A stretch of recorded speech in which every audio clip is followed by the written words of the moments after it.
You know, every time I hit this part, I wish I had a camera and could see the wheels going on inside your heads. It really raises stuff up, doesn't it? You know, that's okay. It's okay. Because see, if you never bring it up and if you never deal with it, what a lot of us do is push it down, and when it comes up, we go to the refrigerator. And when it comes up, other people open something and they start drinking a little bit of it. And when it comes up, some people take some pills. Or when it comes up, some people just go to work and work more and more and more and more because you just keep pushing down stuff that bothers you, that's not dealt with, that are wounds. And you just have to say, you know something? I love Henry Nouwen's book, The Wounded Healer. It's when we begin to get forgiveness and healing from God in our imperfection that He allows us to pass it on to other people. Well, let's get on the real positive side then. How in the world do we go about developing these kind of relationships? How do you pursue great people? I mean, I don't know about you, but they just didn't line up on my door, you know, 7 deep, ringing the doorbell. Hi, I'm a great person. Chip, I'd like to be a sponsor in your life. Oh, okay, you already have one. Hi, Chip, I'd like to be a father figure. I knew you went through some rough time. I mean, that didn't happen to me. You got to pursue them. And I'm going to give you a couple ways that I think will be very helpful. The first is I think you need to start in the rear view mirror. You ready for that? I think to pursue great people, start in the rear view mirror and mentally build what I'm going to call your own personal Mount Rushmore of the 4 or 5 people who have most positively impacted or influenced your life. See, what I want you to do before you think about who do you need to go get to help, look in the rear view mirror and say to yourself, who are the pivotal people, maybe 1, 2, 3, or 4 people, maybe 5, who have been the most positive and influential, because you're going to ask then why, and you'll begin to recognize needs you have in your life. The reason they were influential is God used them. Some of them may be even unbelievers. And so I'm going to challenge you to build kind of your own Mount Rushmore. When you do, you'll recognize the value of people in your life. You'll see the strategic needs that you have, and then it will help you determine what kind of people you ought to pursue. So are you ready? I'm going to turn this stage into Mount Rushmore. Mount Rushmore has 4 great faces on it, right? I'm a Christian. I'm adding 5. Okay? See, I can do anything I want with my own personal Mount Rushmore, so I'm going to have 5 faces.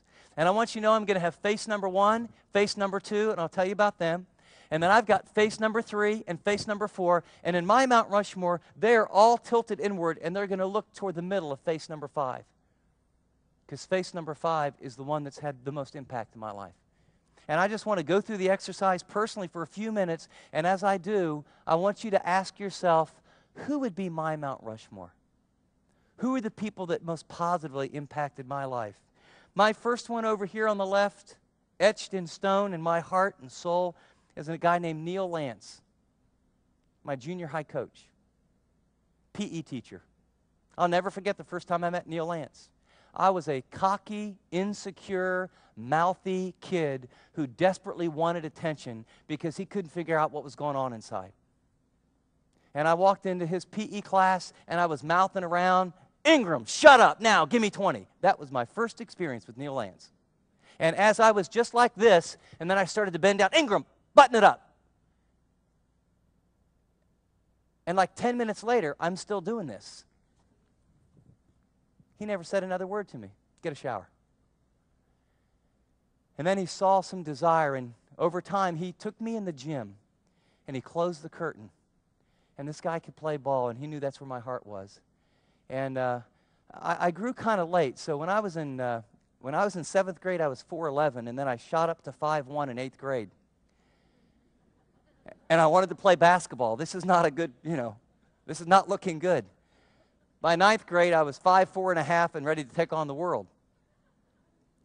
And Coach Lance would come in the gym, and he'd throw me the ball. We'd play one-on-one. He taught me how to play defense, taught me how to play offense.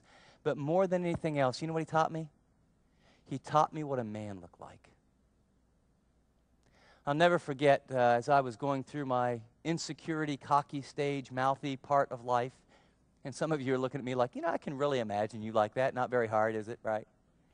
And I had shot off my mouth one too many times.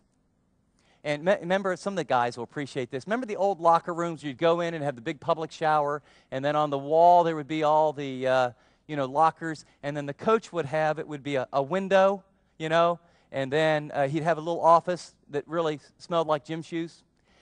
And he'd get his head out. Ingram, in here, now. I walked into his office. Sit down. And then he got his nose right next to my face.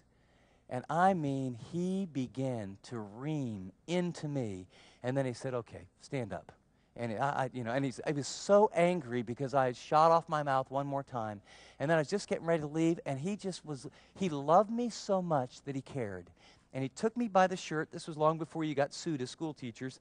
And he grabbed me by the shirt, and then he lifted me up and put me up against it, and I slid down on a chair. And he said, I'm going to tell you something. You got great potential, and your mouth is going to get you in trouble. You could go over to that high school and be a good player, but they're going to freeze you out because you got a mouth and you're arrogant. You could be somebody. But you know something? Your mouth is going to be the ruin of you. You're an arrogant jerk. You understand? And we built a bond, and I painted houses all the way through college with Neil Lance. And Neil Lance taught me what it meant to be a man because he confronted me on man issues, and he was strong, and he invested in my life. And he's in my Mount Rushmore. And I think early on, God brought this man into my life so that I would learn. Real men stand up to the truth. Real men speak the truth. Real men are strong. Real men face tough issues. And real men don't let stuff go under the rug. The second person on my Mount Rushmore is a girl named Punky. It's her almost real name. Her real name's Harriet, but I shouldn't say that publicly. And she was my sister. And she's only about 1 year and 3 months older than me. And I'd never heard of Campus Crusade for Christ. And we were a religious family. And I went to a church that did not teach the Bible, and no one, as far as I knew, were Christians. But we were religious, went through motions, very hypocritical, and I got turned off by the church. But my sister went to this little meeting, Campus Crusade something something, and she became a Christian. And she was never preachy. But my sister taught me what it looked like to be a Christian. I can't tell you that she ever preached a message that I ever remember, but my sister loved me. I would come in with friends, and she would say, guys, do you want some sandwiches? And can I get you a Coke? And Chip, how did the game go? And she's real, gullible, and I say, oh, I hit 5 home runs. Oh, Chip, that's so good. Well, how'd it go? I scored 42 points. Oh, Chip, I'm so proud of you. I mean, unbelievable. And then I would yank her chain, and she, oh, okay, Chip, why do you do that? And we ended up going through high school where the classes, we got to take some classes together. And, I was in that era in the early 70s where everyone was doing soapers and smoking dope, and all the athletes in the Ohio State area. And I had opportunity to do all that.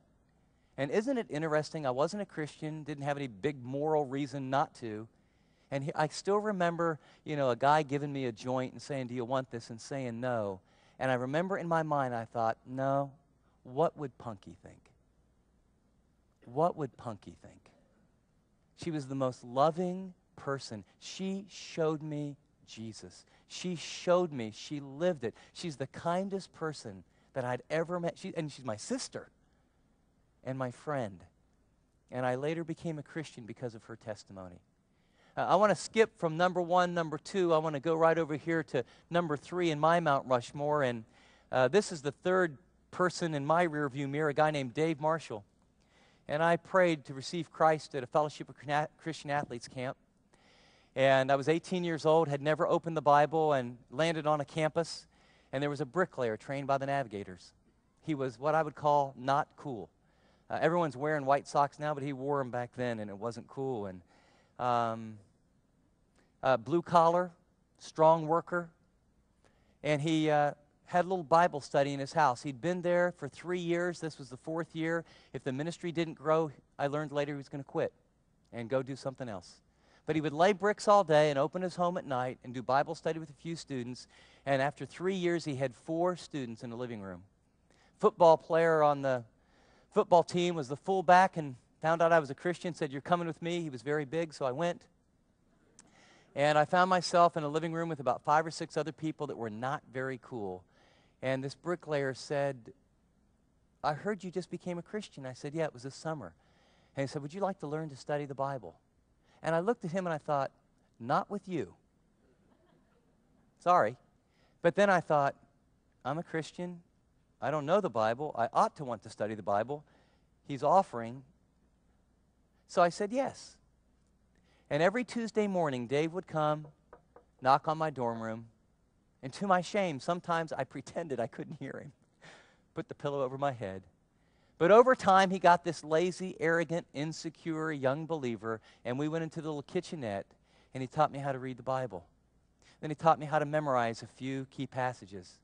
And before long, I got involved in a little ministry, and those 4 or 5 people ended up 250 students in personal Bible study. And then Thursday nights, I would go up to Dave's house and eat dinner, and I'd watch. He had 3 boys and a girl. And I'd watch his kids, and he went out every Thursday on a date with his wife. And you know what? If Neil Lance taught me what it looked like to be a man, and my sister taught me what it looked like to be a Christian, Dave Marshall taught me what it meant to be a man of God. I learned to treat my wife the way he treated his wife. I learned to stop for people who were broken down on the road the way Dave always stopped. I learned to discipline my kids and love my kids the way Dave did. I learned to get up in the morning and spend time with God the way Dave did. I learned to deal with crisis when his wife went in the hospital the way I saw Dave did. I remember getting to work with him for a few months, and I watched him build a whole Haydite block foundation, and it was off. I mean, just barely out of square. And I mean, you know, the inspectors are never going to see this. Man, we spent 2 days on it, and I watched him rip it down. I said, Dave, man, what are you doing? I said, I mean, that's not off enough to make any big difference. He said, I'm not doing my work for inspectors, and I'm not doing my work for these people. I'm doing my work for the Lord, and I don't think that represents my best work. I learned to work the way Dave worked. See, more really is caught than taught. Who are the people in your Mount Rushmore? Well, thanks so much for joining us today. We're in a series called Good to Great in God's Eyes, and my name's Chip Ingram. And here's what I want to tell you. If you've missed some of the broadcasts, you can go to the website for free and download the notes for free. And we're talking about the 10 practices that great Christians have in common. First, we learned they think great thoughts. Second, they read great books. And now we've looked at they pursue great people. You know, that Proverbs passage, Proverbs 13, is so powerful. He who walks with wise men will be wise, but the companion of a fool will suffer harm. A word to you parents, I can just tell you this. I have 4 kids, and now they have some kids. I think the number one issue when I was a parent, I wanted to know, who are my kids hanging out with? Because as someone wisely said, show me your friends and I'll show you your future. And so do you say to yourself, well, how do I know who to pursue? I mean, I'm just in this job, I'm in this neighborhood, or I go to this school, and I just kind of hang out with people. That's the point. Be intentional. What kind of person do you want to be? What kind of Christian do you want to be? Pursue the kind of people, get around the kind of people that you really long to become like. And so let me encourage you. We finished the broadcast. I was giving you my own spiritual Mount Rushmore. Take out a 3x5 card, or get a sheet of paper, fold it in half, and draw out your own spiritual Mount Rushmore.